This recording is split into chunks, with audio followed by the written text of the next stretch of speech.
A big thank you to Jero for sponsoring today's video on Patreon. Lathril versus Jared. And we've got a decent curve there, no ramp annoyingly. Not sure how useful Allosaurus Shepherd is going to be against a 5-colour player. Might be the odd bit of counter magic, but I think we can try a mulligan on that and see if we can get into some ramp. Alright, that's better. Yeah, I like that, so we'll get rid of the Elderfang Venom. And we are on the draw. Our opponent just plays out a tap land, that's fine. We draw into Evolutionary Leap. So this can just be an Arbor Elf which can untap a forest. A Talisman of Impulse, so our opponent just missing black mana at this point. There it is, an Ignoble Hierarch. Alright, a Deathrite Shaman, so I think it's a Bayou for us. And then we can go for Marwyn the Nurturer, and that will tap for a bunch of mana once we get these dorks into play. Could always go for the Lathril instead, maybe next turn though. Our opponent plays a tap land, so not getting down the commander gives us an extra turn effectively on that. Another Talisman, and another of that cycle, the Bant Noble Hierarch this time. So our opponent's down to 2 cards in hand. There is a Pact of the Serpent, which is a good have for us. Yeah, I think we do go for our commander here. And that is the first plus counter going on to Marwyn, meaning it will tap for 2 next turn. Oh, there's a Vamp Shooter. Our opponent's got a stacked hand here. I'm thinking next turn we might have to go for the No-Mage Shepherd, assuming we've still got a board. I'm assuming they're not going to go for a board wipe, because they do have a couple of mana dorks in hand. Yeah, but our opponent had nothing but mana, should have been able to go for a means of refilling his hand there. Could have maybe gone for a one-sided board wipe with all the mana he's got available to him. Instead, seeing Jared Carthalion hit play. And down comes a 3-3 trample. Alright, and another means of card draw for us in Shamanic Revelation, as long as we can keep our creatures in place. So play out the Heritage Druid, because it's effectively free with the Marwyn the Nurturer in play. And we'll get down the Deathrite Shaman as well. And then I don't think we're going to land any damage on the Jared, unfortunately, even with Menace. So maybe we're just aiming for Shamanic Revelation next turn, or Pact of the Serpent. Yeah, let's go Heritage Druid. Tap down Heritage Druid, the Shaman and the Lathril. And then we can untap a Forest with the Arbor Elf. We are obviously tapping out a lot of our creatures here. But I think we're fine to go for Shamanic Revelation now, just to make use of our mana. We'll just have to pray that we actually get into a land here, because we do want to play out the No-Mage Shepherd. Alright, and that is a Wirewood Lodge. Could blow up a rock with the Viridian Shaman now, but we've got into Primal Surge as well, which is pretty good. Just get down the Wirewood Lodge and we'll go for No-Mage Shepherd. Maybe shouldn't have left them with the extra rock there, but we only ever could have blown up one anyway, so I think this is a decent use of our mana. Still not sure what our opponent tutored for though. Okay, that might be it. A Tevesh Sat, Doom of Fools, and there is... It was a Blasphemous Act, so they did go for a board wipe after all. Glad I went for the card draw now. Plussing on the commander again. And some tokens with the Tevesh Sat. They are empty-handed now at least. A Tainted Wood will tap for black mana, so get that down. We can go for Essence Warden. And the Viridian Shaman, maybe? Or do we just go Evolutionary Leap and go for a means of ramp with that? Board wipe is the thing that we're weakest to here. But if we can land a Primal Surge at some point this game, then we should be okay. Tevesh Sat sacrificing a creature goes up to 7. We'll have to try and beat the loyalty of this thing is the problem, but I'm not sure it'll do too much harm for them to get control of our Lathril anyway. Problem is they are drawing cards now. Another token with Jared. I'll keep the Essence Warden in play for as long as possible, because we do gain life from either side of the field with that. And now we see Nissa, Steward of Elements, and scrying 2 with that. And then it is 3 damage coming through. No point going for the Chump and Sacrifice thing, because it does have Trample, so all 3 damage would go through to that. So go for the Sacrifice now, we'll just try our luck. Alright, and there's an Elvish Archdruid, exactly the type of card we wanted. Can't play both next turn, unfortunately. And we do draw into a land for the turn, which is more black mana for us. Noteworthy that if I'd played the Viridian Shaman previously, that would have been wiped out instead of the... the No-Mage Shepherd, but they would have been down a mana as well, which might be relevant. Anyway, try and get Summoning Sickness away from the Elvish Archdruid, and if they get some removal on that, then so be it. doesn't look like we're going to do too well here. Scry 2 from Nissa again, and then drawing cards to the Tevesh Sat, see a Mox Amber, and then putting some plus counters on their creatures now, so we see a couple of 8/8s with Trample. We're still north of our starting life total, thankfully, but we won't be for long. Okay, our opponent just holding up all the mana, so it might be more board wipes if it's Super Friends. 4, 5, 6 and 7 could be a Cyclonic Rift, which I probably just scooped to. There is a Swamp for us, so I think we're fine just throwing that down. Viridian Shaman can come down and force the issue. Blow up the Mox Amber, because that can make a mana of any colour. We won't have the 7 mana for the Cyclonic Rift here, so deciding to add a white might be telling. Although if they auto-tap with that, then they'll automatically get white, so maybe they're not worried about the colours that they get. Try and pass priority here, because they can go for Cyclonic Rift in response to the Pact of the Serpent anyway. And I don't trust that they don't have a means of throwing a blocker in the way. We need the Elvish Archdruid to survive, so I'm not going to bother trying to put any damage onto any of these Planeswalkers. Let's just go for the Pact of the Serpent to draw a couple of cards now. Okay, and there's Patriarch's Bidding, so that's not nothing. Yeah, we are a mana shy on the Primeval Surge next turn, so yeah, that wouldn't be the worst thing. Just have to hope that we manage to land it next turn. If they go for a board wipe again, which they won't, but if they manage to get some spot removal off on our creatures, then it's not the worst thing now that we've got Patriarch's Bidding available to us. Scry 2 with the Nissa. More plus counters on the Carvus, which is, that's 26 damage to us, so yeah, that's us done. I was just working it out. We could have gone Patriarch's Bidding next turn. We would have had 2 mana left available, which means we could have afforded the Primal Surge off the back of the Elvish Archdruid and the 2 mana remaining.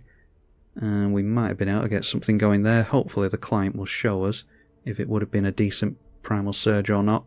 Most of the time with Primal Surge decks, and yeah, they did have the Cyclonic Rift and the Farewell. I mean, it's Super Friends, so there's not much we were going to do about that. It's a really bad matchup for us, board wipe tribal. Yeah, like I was saying, with the Primal Surge, what you usually want to do is have all permanents in your deck and just flip your deck upside down onto the board. It's a bit to pay 10 mana, win the game for my liking, which might be alright for 1v1, but I like to have a bit of a random element to it. Been kicked out into the lobby, so can't see what we were going to draw into anyway. We'll see if we can get an actual game going with our deck. Facing off against Neyali this time with some fast mana. Means we can get down a turn 2 commander, so I like the idea of that. We're on the play as well. Dodging the turn 1 artifact removal from my opponent. And there's a mana confluence. We'll get down the Bayou. Hold off on the Urborg for as long as we can, although Urborg goes very well with the mana confluence. Means that we don't have to take life to it. See if our opponent has a lightning bolt for us. Play the Lathril, Blade of the Elves. Mind Stone for our opponent, no white mana yet. Okay, we draw a Miara. So I think it's fine to go for the Farhaven Elf first. Might as well get down a forest here because we've got the Urborg in hand anyway. And obviously the vast majority of the deck is green with it being an elf deck. So play the Urborg, we'll get Summoning Sickness away from the Well-Wisher, so that we can start gaining life with that. And then we'll make our first few elf tokens with the Lathril. And this isn't going to be a real game seemingly. Our opponent didn't make a land, doesn't have any white mana. We'll play it out anyway and hope that our opponent gets something going. We'll just play into a board wipe at this point. It is Marwyn the Nurturer. Our opponent, valiantly playing it out, cracks the Mind Stone to try and get white mana. And Miara into play, we'll be able to draw some cards on a board wipe. Marwyn gets a plus counter. We will turn all the creatures apart from the Well-Wisher in sideways here. Wait for Lathril to trigger and then we'll go for the Well-Wisher afterwards because obviously we'll have more creatures in play then. So we're at 39 life. Activate the Well-Wisher and go up to 48, pass over to our opponent. Our opponent did manage to get into the white mana. Having to discard hand size, that is cut a deal. They don't want to have us draw cards, they're just hoping that they can outlast the onslaught here. And we've got 2 means of draining out our opponent here, so we'll go for the attacks first. Okay, there's a silence, so yeah, that'll stop us in our tracks. Can't cast spells this turn. Can still attack though, so hold back the Well-Wisher. And we'll hold back Marwyn as well, because we want to be able to dump a bunch of mana into the Miara if our opponent does manage to get a board wipe off. So Miara now a 6/6, we'll tap for 6 mana. Well-Wisher gains us a bunch of life. Yeah, if we got this down, it would have been 8, 9, 10 and 11. Does it count itself? Yep, there we are, chain reaction. I knew there was a reason our opponent was still playing. I was fully expecting a board wipe here. Yeah, that would have been 11 life to this. Or actually it would have been 12 because it includes itself, and then it would have been a further 13 from this. So yeah, that would have been enough to take out our opponent there. The silence really saved our opponent because we would have had exactly enough, which is interesting. Tap down the Marwyn for 6 mana. And we will put our Lathril in the command zone, even though it's hopeful that we'll get into a Patriarch's Bidding here.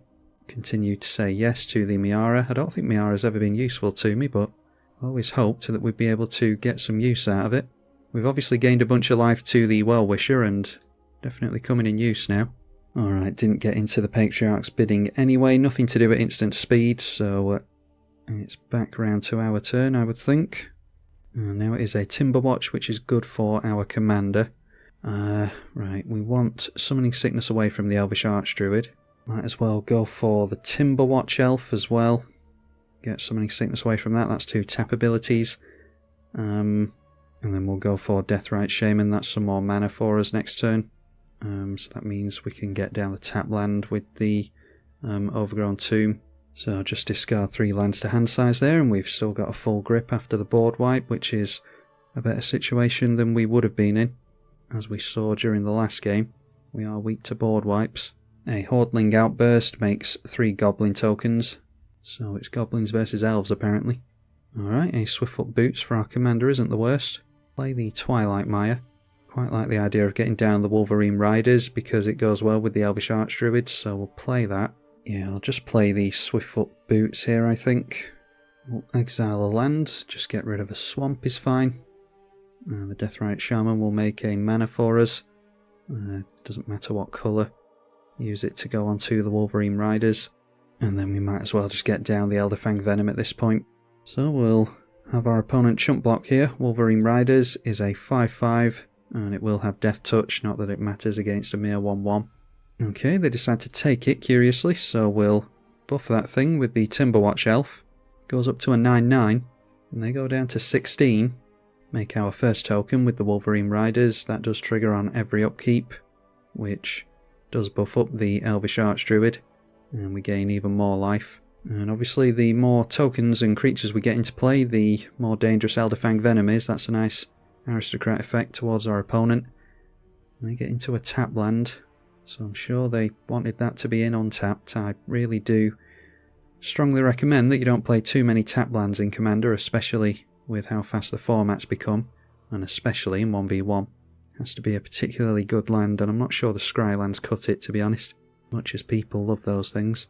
That is a Hate Mirage. Choose up to 2 creatures you don't control and create a token of them. They're exiled at the end step, so yeah, not sure what the plan is here. They could have used this to buff one of their creatures, because this is elves on the battlefield, which includes ours, so they're actually missing damage there, but yeah, might as well get rid of one of their goblins. Don't think the extra damage really would have mattered regardless. Wolverine Riders triggers again, I think. Yeah, they didn't have the mana available for the Deathrite Shaman. They could have gained 2 life, but thanks to that tap land they couldn't do that. We draw into a Bloodstained Mire, which I'll probably just tap for black. So now we'll get our Lathril into play. Swiftfoot Boots goes onto the Lathril, and then with the floating mana we'll just get down Shaman of the Pack. So we gain life to that. Shaman of the Pack drains our opponent, takes them down to 8, and then we'll do what we were going to do, but we're taken off it thanks to the silence. So the Skemfar Shadow Sage on the stack and take them down to -1. Like I said, that little combination of 2 cards is exactly what we were looking to do previously, but our opponent kept us off it. I appreciate my opponent playing that out. I know that they had a board wipe and were hoping that that would stop us, but thanks to the 2 mana creature, we were able to refill our hand and keep going. So I'm going to leave it there. The videos aren't quite as popular recently. In fact, they're doing pretty poorly, so I'll put a little bit less effort into them, I think, until the traffic picks up again. Hopefully you all continue to enjoy the videos. The few of you who have continued to watch, very much appreciative to you, as well as the patrons. Massive thank you to them for supporting the channel so consistently. I'm tribalkai. Thank you for watching.